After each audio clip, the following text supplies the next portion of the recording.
Na aula de hoje nós vamos começar um outro conteúdo, que é um conteúdo que a maioria dos estudantes classifica como difícil, que é a termodinâmica. Realmente termodinâmica é um conteúdo difícil. Primeiramente porque é difícil tanto a teoria quanto os cálculos. Nessa aula de hoje nós vamos focar bastante na teoria. Por quê? A termodinâmica vai contra algumas ideias do nosso senso comum. Vejam só, é muito comum a gente pensar que quando um corpo recebe calor, a sua temperatura aumenta. Vocês vão ver que na termodinâmica isso pode não acontecer. Como assim, Léo? Por incrível que pareça, na termodinâmica, o corpo pode receber calor e a sua temperatura diminuir. O que é um raciocínio anti-intuitivo, e por isso quase todo mundo erra. Peraí, Léo, você está querendo me dizer que é possível receber calor e a temperatura baixar? É. Peraí, pode acontecer dele liberar calor e a temperatura aumentar? Pode. Então, pela termodinâmica, nós vamos ter essas abordagens em questões de teoria, que são abordagens que a maioria dos candidatos erram, e vocês não vão errar. E junto com isso vai ter um pouquinho de cálculo, nessa aula de hoje ainda bem light a parte matemática. Então vamos começar? Primeiro,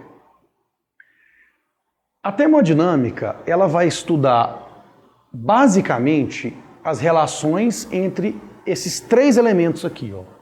Energia interna, calor e trabalho. Então, imagine um sistema qualquer. No caso da termodinâmica que a gente estuda no ensino médio, esse sistema vai ser um gás ideal. Aí as moléculas do gás lá em movimento caótico e tudo mais. Se eu somar todas as energias de todas as moléculas que constituem esse sistema, eu calcularei a energia interna desse sistema. Muito bem. Esse sistema pode trocar energia com a vizinhança, com o meio que o circunda, de duas formas. Ele pode trocar energia na forma de calor, quer dizer, recebendo calor ou cedendo calor, e também pode trocar energia na forma de trabalho.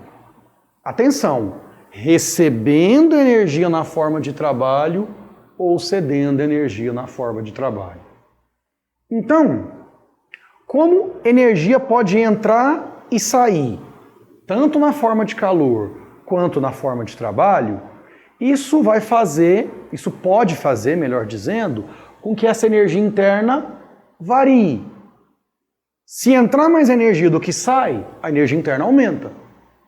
Se sair mais energia do que entra, a energia interna diminui. Se entrar e sair em quantidades iguais, a energia interna se mantém. O grande problema é que esse entrar e esse sair, que eu estou dizendo, podem ser na forma de calor e também na forma de trabalho. Então, de uma maneira geral, nós podemos dizer que a energia interna do sistema pode sofrer variação, ou seja, um ΔU, por causa de suas trocas de energia com a vizinhança na forma de calor, Q, e ou na forma de trabalho, W. Meninos, fiquem atentos ao e ou. Por quê? Pode ter troca de energia do sistema com a vizinhança só na forma de calor, só na forma de trabalho, ou nas duas ao mesmo tempo. E aí a ideia básica é o que eu acabei de dizer. Se entrar mais energia do que saiu, a energia interna aumenta. Se sair mais energia do que entrou, a energia interna diminui. Se entrar e sair em quantidades iguais, a energia interna permanece a mesma. A gente já tinha conversado numa aula anterior, e vale a pena recordar, que trabalho e calor são duas formas de transferência de energia. Veja que agora nós vamos estudá-las juntas. Calor é uma transferência de energia que se dá devido a uma diferença de temperatura entre o sistema e a vizinhança. E trabalho é uma transferência de energia que se dá devido à ação de uma força. Então pode ser o sistema empurrando a vizinhança ou o contrário, a vizinhança empurrando o sistema.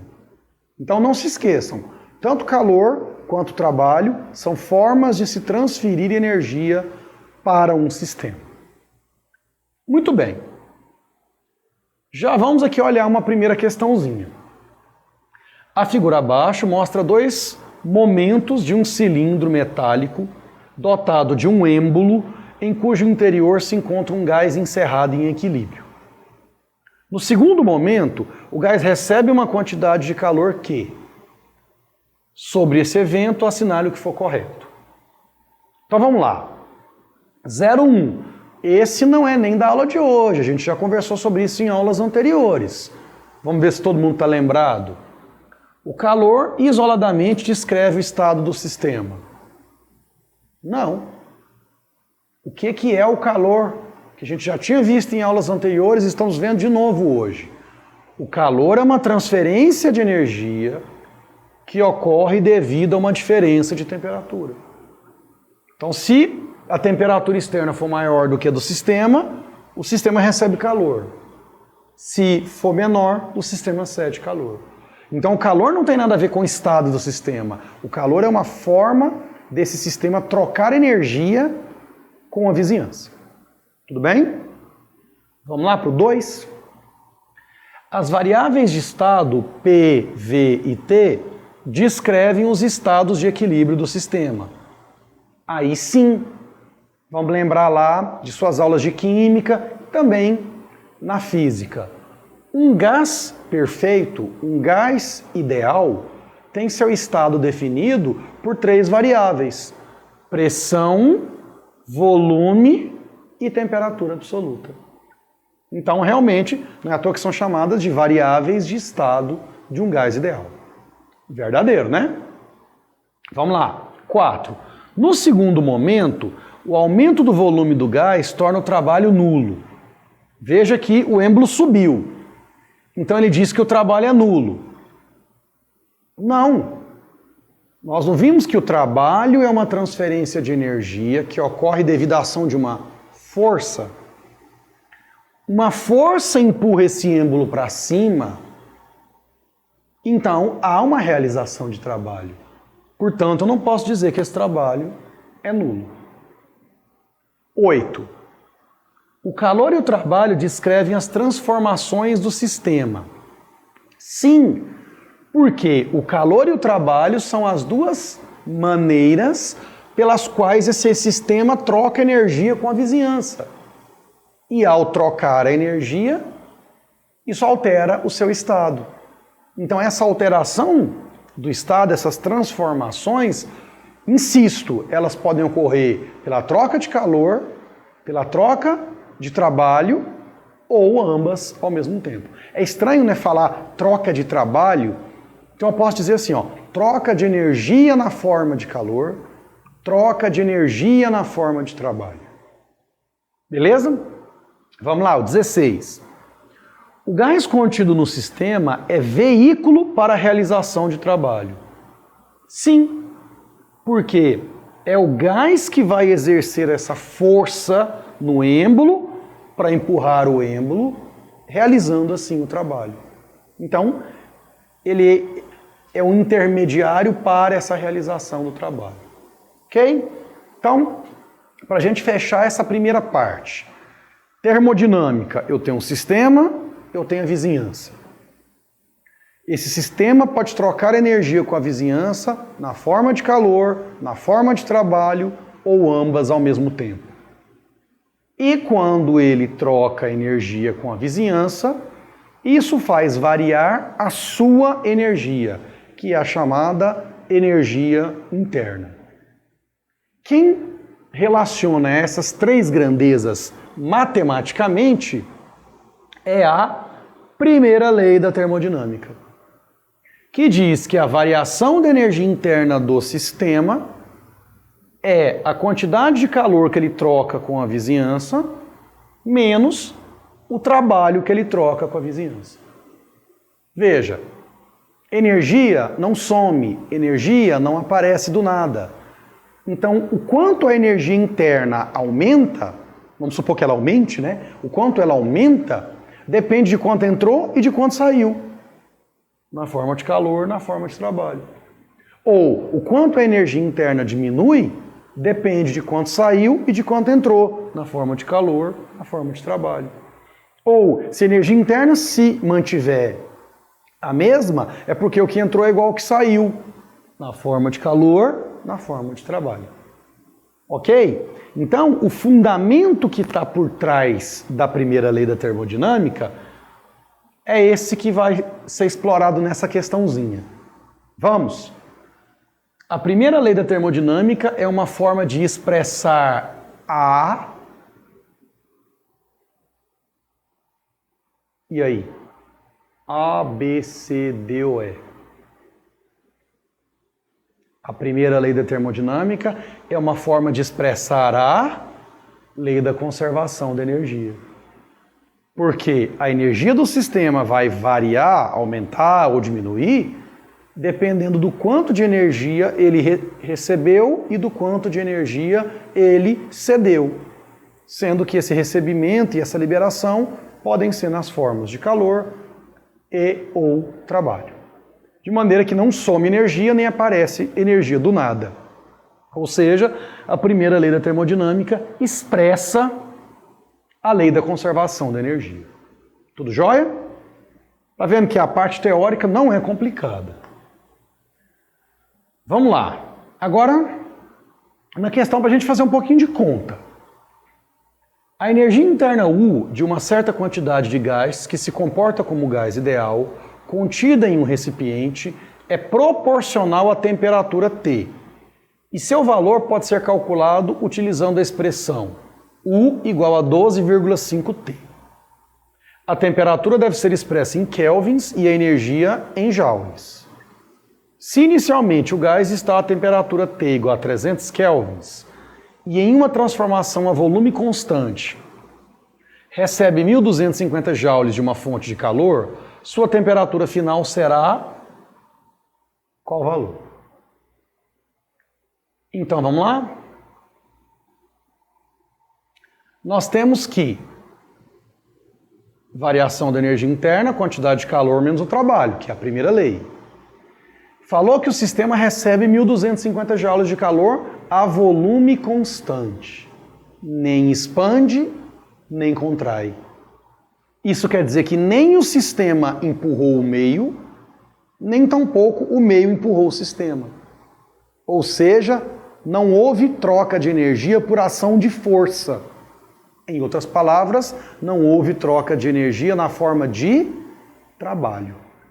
Então, o cálculo aqui é bem fácil. Quantidade de calor 1.250, o trabalho zero.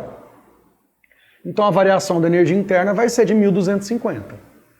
Ou seja, a energia interna desse sistema vai aumentar 1.250 joules em relação ao que ele já tinha no início. Mas quanto que ele tinha no início? É só a gente fazer a conta, usando a expressão que a questão deu. A energia interna é 12,5 vezes a temperatura.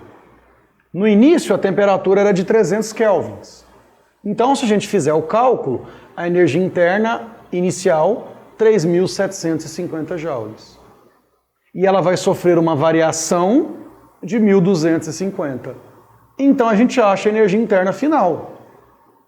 Variação de qualquer coisa, todos vocês se lembram, que é o valor final menos o inicial. Então, nós temos a variação, nós temos a energia interna inicial, só fazer a continha, né? A energia interna final, 5.000. Ele pede a temperatura final, então, tendo a energia interna final, que é 5.000, nós vamos descobrir a temperatura final, que vai dar 400 kelvins. Então veja que ele estava a 300 kelvins e passou para 400 kelvins, o que significa que a alternativa correta é a letra C. Ok? Gente, agora o detalhe mais importante na hora de fazer questões de cálculo. Os sinais. Então muito cuidado. Esse menos aqui ele é da fórmula, ele vai estar aí sempre. Mas esse ΔU pode ser negativo, esse Q pode ser negativo e esse trabalho pode ser negativo. Quando esse trabalho for negativo, você vai ter o menos da fórmula com o menos do trabalho. Então cuidado com isso. Quanto ao calor, eu tenho certeza que todo mundo já sabia. Quando o calor é recebido pelo sistema, positivo. Quando ele é cedido, né, ele é liberado, negativo. Como a gente até usou na questão anterior, vamos voltar rapidinho. A gente não tinha que o sistema recebeu 1.250 joules, por isso que nós colocamos a quantidade de calor como sendo mais 1.250. Agora atenção ao trabalho. Quando o trabalho for realizado pelo sistema, quer dizer, uma expansão, quer dizer, o sistema estiver empurrando o meio, esse trabalho é positivo. Quando o trabalho for realizado sobre o sistema, quer dizer, uma contração, quer dizer, o meio estiver empurrando o sistema, esse trabalho é negativo. Não podemos nos esquecer disso na hora de substituir os valores. Na maioria das questões de cálculo, eles dão os valores de Q, do trabalho e também do ΔU, mas não dão o sinal. Então, nas situações em que essas grandezas têm valores negativos, cabe a você se lembrar de colocar o negativo lá no seu cálculo, porque senão sai tudo errado. Então, é só ficar bastante atento. Bom, vamos fazer uma questão para entender um pouco melhor esse contexto. Então, a questão bate pronto, ó. Haverá trabalho sempre que uma massa gasosa... E aí, quando que haverá realização de trabalho? Trabalho é troca de energia por ação de uma força. E aí isso vai acontecer no gás sempre que variar o volume. Quando esse volume estiver aumentando, quer dizer que o gás está realizando o trabalho sobre o meio. Então é um trabalho positivo. Quando esse volume estiver diminuindo, o meio está realizando trabalho sobre o gás. Aí esse trabalho é negativo. Então tomar cuidado para substituir o valor com o sinal corretamente lá na primeira lei, como a gente tinha acabado de ver. Tudo beleza? Bom, moçada, última coisa para a gente encerrar. Em um gás ideal, a energia interna é diretamente proporcional à sua temperatura absoluta. Essa é a chamada lei de Joule. Ou seja, o mais importante dessa nossa primeira aula sobre termodinâmica. Quem tem a ver com a temperatura não é o calor, é a energia interna. Eu não posso dizer que se recebe calor aumenta a temperatura, nem sempre. Mas, se a energia interna aumenta, aumenta a temperatura, aí sim. Eu não posso dizer que se libera calor, a temperatura diminui, nem sempre. Mas, se a energia interna diminui, a temperatura diminui. E, obviamente, se a energia interna no estado final for a mesma do estado inicial, a temperatura do estado final vai ser a mesma do inicial. Só não se esqueçam que temperatura na termodinâmica sempre em Kelvin. Então aqui a gente vai retomar com um exercício bem simplesinho, só para mostrar para vocês que isso cai. Então vamos lá. Numa transformação de um gás perfeito, os estados final e inicial acusaram a mesma energia interna. Certamente, energia interna final igual a energia interna inicial. U final igual a U inicial. Isso com certeza significa o quê?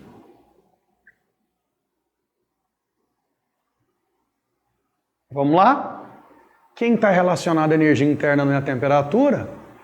Então, se a energia interna final é igual à energia interna inicial, são iguais as temperaturas dos estados inicial e final. Ok? Então, quem está amarrado na temperatura é a energia interna. Para você que já estudou termodinâmica, já está no nível um pouco mais aprofundado, talvez tenha surgido uma dúvida. Letra A, a transformação foi cíclica. Em uma transformação cíclica, a energia interna final também é igual à inicial. Nós vamos ver isso numa outra aula. Ora, Léo, então a questão tem dois gabaritos? Não, mas ele está falando aqui, ó, certamente. Em toda transformação cíclica, a energia interna final é igual à inicial. Mas não é em toda transformação que a energia interna final é igual à inicial que é uma transformação cíclica. Se você achou isso um pouco confuso, relaxa. Quando eu for falar de transformação cíclica em uma outra aula, aí eu vou retomar esse ponto, porque causa dúvida mesmo, tá? Por enquanto, só quero que todo mundo tenha bem fixa a ideia de que é a energia interna que está amarrada na temperatura. Isso sim, você precisa saber. Por enquanto, até aí já está bom. Vamos lá? Mais uma outra questão para a gente envolver a aula passada. A produção industrial em geral causa impacto ambiental.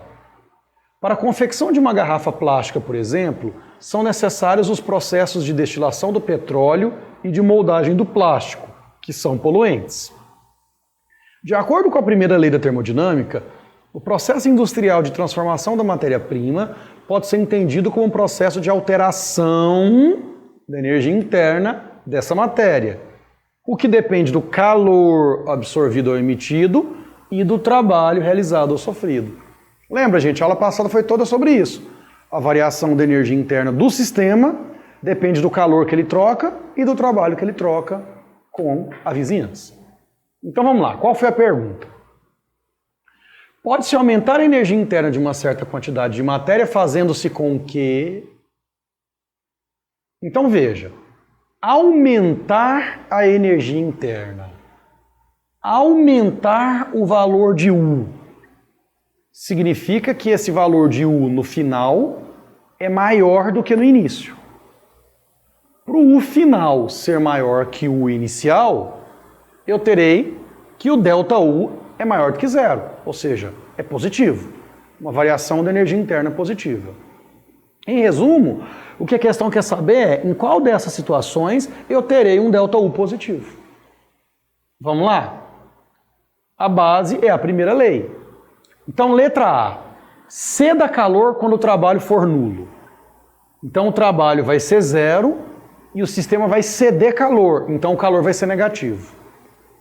Se o Q é negativo e o W é zero, o ΔU é negativo. Então, não é a letra A. B. Ceda calor quando ela realizar trabalho. Ceder calor é um Q negativo. O sistema realizar trabalho é um trabalho positivo. Com o menos da fórmula, fica negativo. Então, negativo menos outro valor negativo, negativo. Então, também não é a B. C. Realize trabalho quando o calor absorvido ou emitido for nulo. Então, Q é zero e o trabalho é positivo. Com o negativo da fórmula, vai dar um resultado negativo. Então, também não é a letra C. D. Absorva calor quando o trabalho for nulo. Então, trabalho nulo, trabalho é zero. Absorver calor quer dizer o Q positivo. Aí eu terei um ΔU positivo, que é o que ele pede. Então, já sabemos que é a letra D. Mas vamos dar uma olhadinha na E. O trabalho realizado e ou absorvido e o calor absorvido ou emitido sejam nulos. Quer dizer, o trabalho é zero e o calor também é zero. Então o ΔU vai dar zero. Ou seja, a situação em que o ΔU vai dar maior que zero, positivo, representando um aumento da energia interna, é o que está na letra D. Vejam só, meninos, eu coloco esse tipo de questão para vocês entenderem a lógica de cada termo da fórmula. Para na hora que vocês forem fazer questões que tem cálculo, vocês raciocinarem em cima daquela conta que vocês estão fazendo. Então vamos continuar? Agora, um pouquinho mais de cálculo. Em relação à primeira lei da termodinâmica, julgue os itens. Então vamos lá, 0, 0. A variação da energia interna quando um sistema absorve 200 calorias e realiza um trabalho de 200 joules é 400 joules? E aí? Não. Por quê? Se aqui for 200 joules... Opa, já está saindo. Desculpa, moçada. Se aqui for 200 calorias e aqui for 200 joules, você tem que lembrar que uma caloria é maior do que um joule. Então essa subtração aqui vai dar um resultado negativo. Ou seja, não vai ser 400 joules. Você não precisa fazer a conta, né? Só precisa saber que uma caloria é mais que um joule. Então 200 calorias é mais que 200 joules. Ou seja, na hora que eu subtrair isso, não vai dar 400. 0,1. A expressão ΔU igual a Q mais trabalho significa que o sistema termodinâmico gera calor e trabalho. Olha, essa está duplamente errada. Primeiro que aqui não é mais, é menos. Ele simbolizou o trabalho pela letra grega tal ao invés de W, né? E outra coisa, o sistema não gera calor, não gera trabalho. O sistema troca energia na forma de calor e na forma de trabalho. 0,2.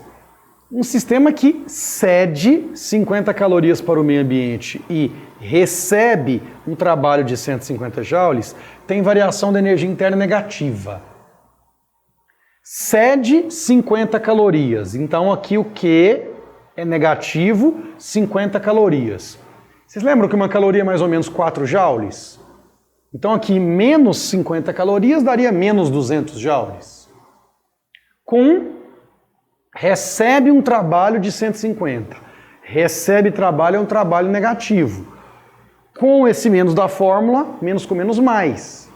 Então mais 150 menos 200 com mais 150 vai dar menos 50. Arredondando, né? Então vai dar negativo. Ou seja, moçada, essa questão é para frisar que trabalho e ΔU têm que ser colocados na mesma unidade. Veja que ele colocou joule, caloria, misturando para tentar confundir. E exatamente o que vem agora na 3 é o que eu estou dizendo da importância da questão. Calor e trabalho são duas grandezas físicas de mesma dimensão? Sim. Calor e trabalho são grandezas que têm a mesma dimensão de energia. Afinal, calor e trabalho são formas de se transferir energia. Por isso, mesma dimensão quer dizer mesma unidade, que foi o que a questão explorou. Tá joia? Bom, moçada, na aula passada nós vimos que o estado de um gás ideal, ele é caracterizado por 3 grandezas: pressão, volume e temperatura. E essas 3 grandezas, que vão definir o seu estado, relacionam-se pela equação de Clapeyron.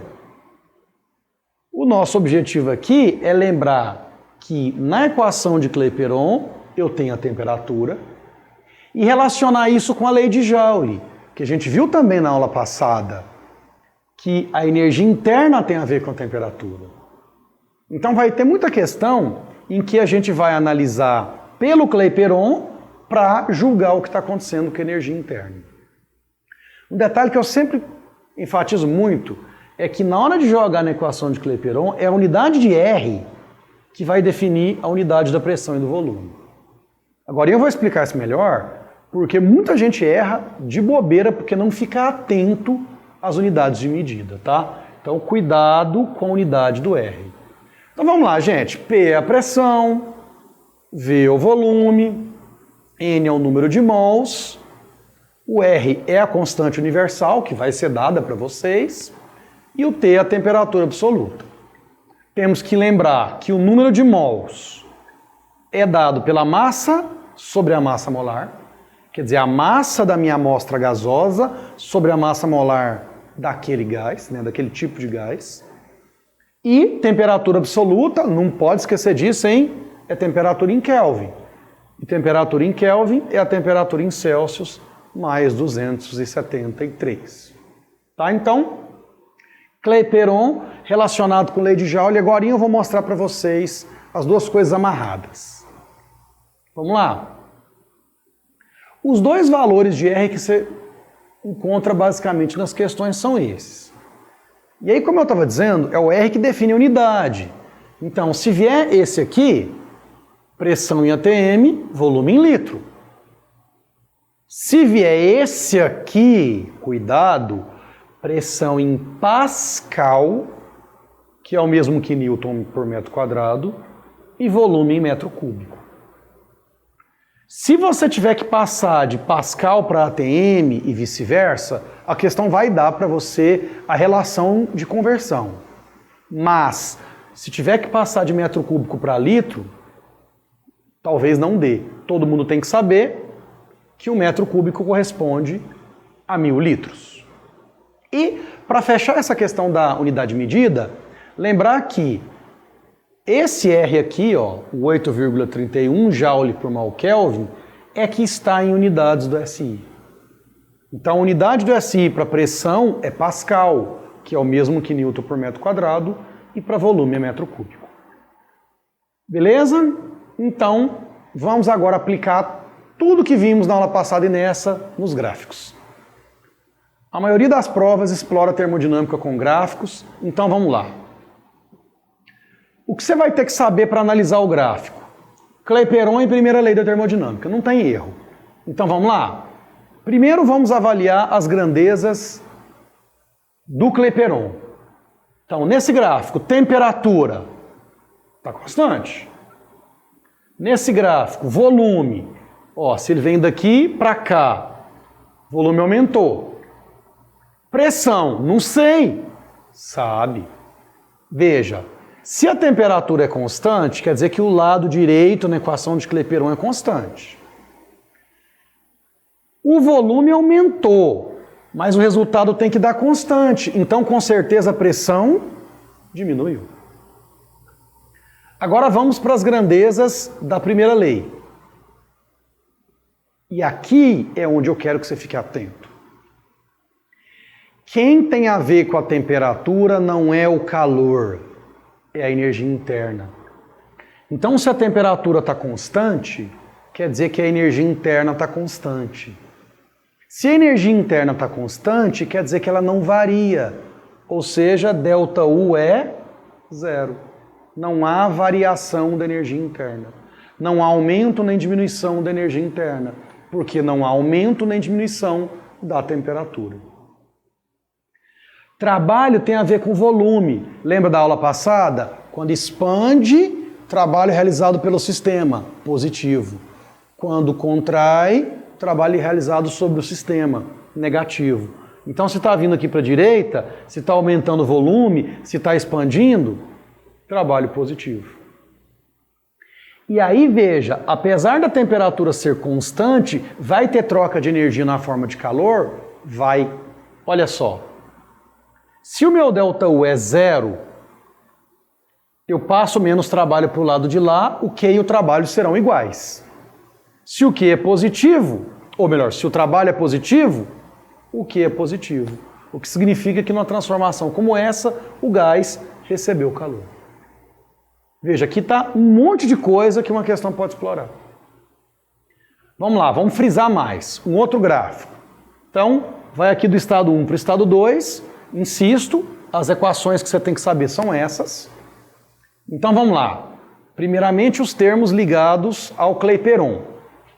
Então, o que a gente tem aqui nesse gráfico? Volume constante. Quando vai de 1 para 2, pressão aumenta. E aí vamos. Se o volume está constante, mas a pressão aumenta, quer dizer que o lado esquerdo da equação aumentou. Então o lado direito também tem que aumentar. O que significa que a temperatura aumenta. Sem decorar, né? Só analisando em cima das equações. Vamos agora para as grandezas da primeira lei. ΔU, trabalho e calor. Se a temperatura aumentou, a energia interna aumentou, o que indica que a sua variação é positiva. Se o volume é constante, nem expandiu, nem contraiu, o trabalho não foi realizado nem pelo sistema, nem sobre o sistema. Ou seja, é zero. Aí vamos lá. Se o trabalho é zero, o ΔU é igual ao quê? Como eu tenho um ΔU positivo, eu terei um Q positivo, indicando que o gás recebeu calor. Ou seja, só de olhar para o gráfico você sabe dizer se ele recebeu ou se ele cedeu calor. Mais uma. Olha para esse gráfico aqui. Então, mesmo esquema, né? As equações, que a gente vai usar em todas. Vamos lá. Os 3 elementos que aparecem na equação de Clapeyron. Então, primeiro, quem está constante aqui é a pressão. Daqui para cá é um aumento do volume. Aí vamos lá no Clapeyron. Se a pressão está constante e o volume aumenta, o lado esquerdo da equação aumenta. Então o lado direito tem que aumentar, ou seja, a temperatura aumenta. Vamos para as grandezas agora da primeira lei. Vamos lá, gente, terceira vez. Quem está amarrado à temperatura é a energia interna. Se a temperatura aumenta, a energia interna aumenta, o que indica que a sua variação é positiva. Se o volume aumentou, o sistema expandiu. Ou seja, o trabalho é realizado pelo gás sobre o meio. Isso é um trabalho positivo. E aí, vamos lá? Se a gente isola a quantidade de calor, vai ficar ΔU mais trabalho. Se eu tenho um ΔU positivo e um trabalho também positivo, ora, um número positivo mais um número positivo vai dar um resultado positivo. O que indica que o calor foi recebido. Ou seja, moçada, só de olhar para um diagrama, como eu mostrei nesses 3 exemplos, dá para você tirar muitas conclusões. Nas outras aulas, a gente vai aplicar isso mais, fazer um pouco mais de exercícios, sempre acrescentando novas informações. Tá ok? Então, continuem estudando, continuem enviando as dúvidas. Um abraço para todos, até a próxima aula. Tchau, tchau.